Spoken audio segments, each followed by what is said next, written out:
The Tughlaq dynasty. Ghiyasuddin Tughlaq, who was considered to be the founder of the Tughlaq dynasty, ruled India for a greater part of the 14th century. He was an officer in Alauddin's army, and after his ascent to the throne, Ghiyasuddin Tughlaq took few measures to stabilize his position. He rewarded all the officials of the Khilji dynasty who had helped him come to the power, while at the same time he punished those who had rendered service to Khusrau Khan, who was his predecessor. Ghiyasuddin lowered the tax rate on Muslims but raised the taxes on Hindus so that they might not have the resources to become rebellious and act against him. He built a very defensible fort against the Mongol attacks and called it Tughlaqabad. He attacked and plundered Arangal and Tilang, which are now parts of Telangana, with the help of his son Ulugh Khan, later who was known as Muhammad bin Tughlaq. The plundered wealth, state treasury, and the captives of Arangal, which was renamed Sultanpur, were all transferred from the captured kingdom to Delhi Sultanate. Later, Ghiyasuddin Tughlaq expanded eastwards into Bengal by leading his army to Lakhnauti after placing Delhi under the control of his son Ulugh Khan. He was succeeded by his son, who ascended the throne under the title Muhammad bin Tughlaq. Muhammad bin Tughlaq was one of the most extraordinary and interesting rulers of the Tughlaq dynasty. He was intelligent and a learned scholar, proficient in many branches of learning. He was highly educated and well versed in Arabic and Persian languages. He had great knowledge of religion, philosophy, astronomy, mathematics, medicine, and logic. Apart from this, he also loved Persian literature, poetry, calligraphy, fine arts, and music. From military point of view, he was an excellent commander and was faithful to his religion and very regular at his daily prayers. He was an ambitious man and is known for his bold experiments and innovative thoughts in the field of administration as well as agriculture. Despite high knowledge and education, Muhammad bin Tughlaq suffered from two drawbacks: hastiness and lack of practical knowledge. As a result, his experiments were faulty and brilliantly conceived but poorly executed. Thus, he ended in failures. Though the initiatives were very meaningful and were directed towards progression, they failed because of lack of good execution plan. So historians often in two minds about his credibility are in two minds as an able ruler. Some believe that he was an idealist, intelligent and a visionary, whereas some call him lunatic and the wisest fool. So let us look into the changes brought in by Muhammad bin Tughlaq. His first change towards the administration was the shifting of the capital or the transfer of the capital. Muhammad bin Tughlaq's empire, which was spanned the northern and the southern India. Now, for ease of his administration, what he thought was shifting his capital from Delhi to a more central location. So Devgiri, which he renamed Daulatabad and which is presently known as Aurangabad, was the place where he wanted to shift his capital. So apart from some administrative reasons, he relocated his capital because a great famine had hit Delhi at that time. So Mongols were also continuously eyeing to conquer the capital by invading it again and again.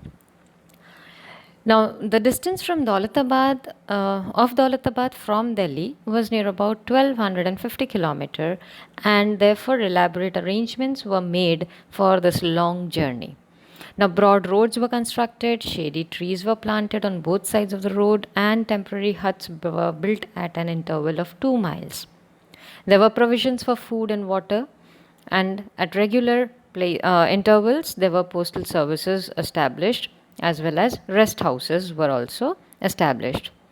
The new capital was divided into wards called Mohalla with separate housings for different people like soldiers and poets, judges, nobles, etc.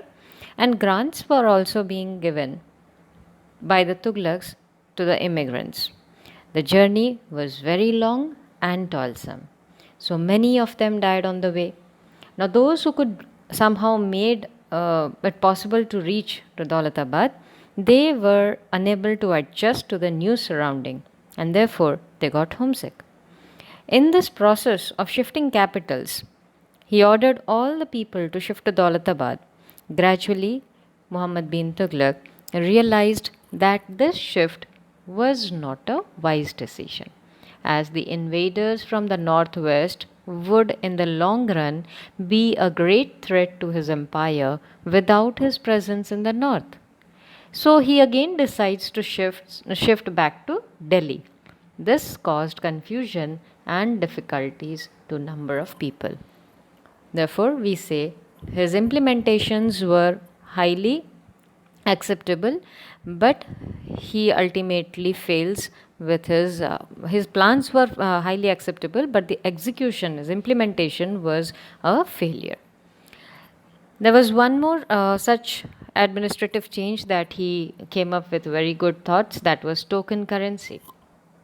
Now, due to shortage of silver in the market, Muhammad introduced token currency called Tanka. These were the coins which were made in bronze, and these coins could be easily made at home. So, minting machines were there through which these could be easily made at home. So, these coins were now counterfeited and spreaded in the market.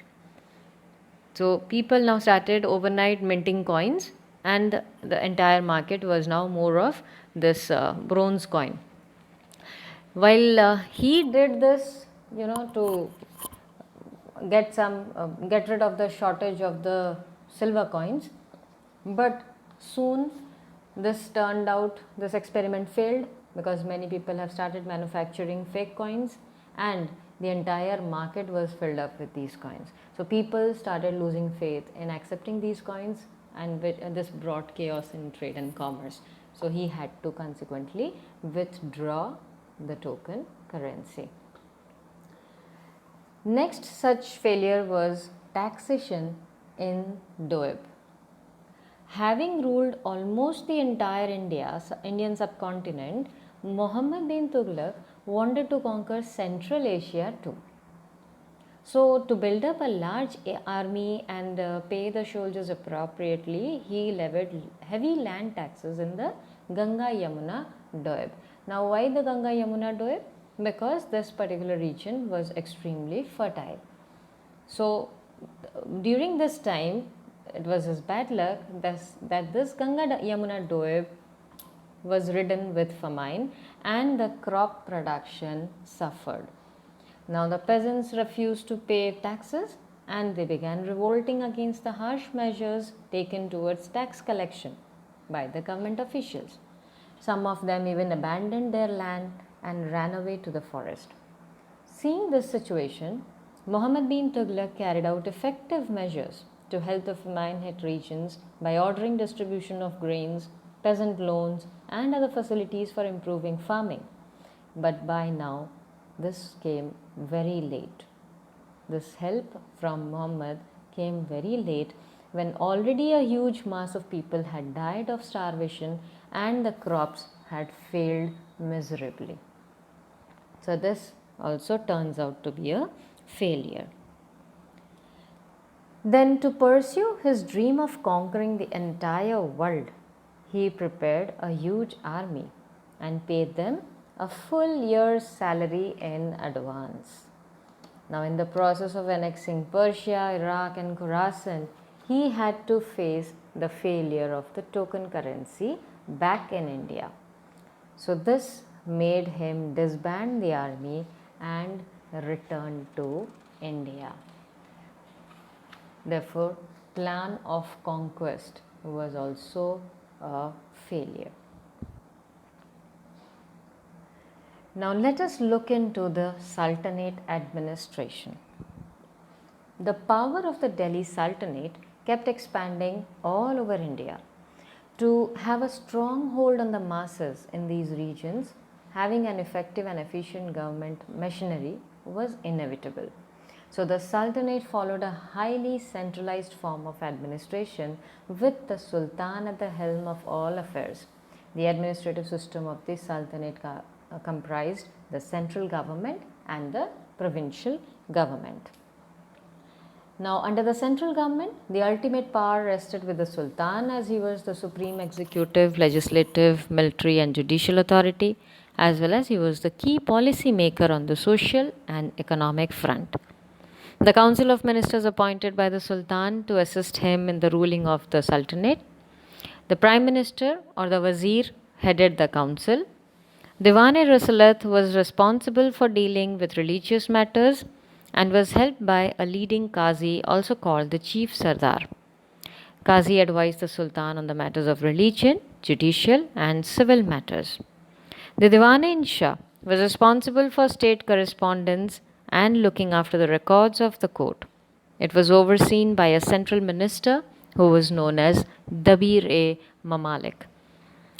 The Diwan-e-Wizrat was the Department of Finance and was headed by the Wazir. The accountant or the Mushrif-e-Mamalik helped the Wazir by maintaining a record of the accounts, and the auditor or the Mustaf-e-Mamalik audited the accounts. There was a Diwan-e-Arz, Department of Defense. The chief of the armed forces was the Sultan himself, but the minister who looked into the affairs of the army was called Ariz-e-Mamalik, with respect to employing, training, and remunerating the soldiers. Apart from these main departments, central government had many other officers for the intelligence department, royal household, department of slaves, department of agriculture, etc. The nobles were a part of a very powerful group and held positions of military commanders or provincial governors. In the provincial government, Sultanate was divided into smaller provinces called the Iqtas, headed by the Muktis. Each province was further divided into districts called the Shiks. The Shikdar-e-Shikdaran was responsible for maintaining law and order in the province, and the Munsif-e-Munsifan was responsible for looking after the collection of revenue. Each district was divided into village units called as Parganas or Kasbas. The village came on the lowest rung of the administration ladder. Village headman was called the Muqaddam. The collector of revenue was called the Amil. Record keeper was called Patwari, and the village accountant was called the Mushrif. The local disputes of the villages were all settled by the village panchayat. So this is all about the Sultanate administration and this chapter. Thank you.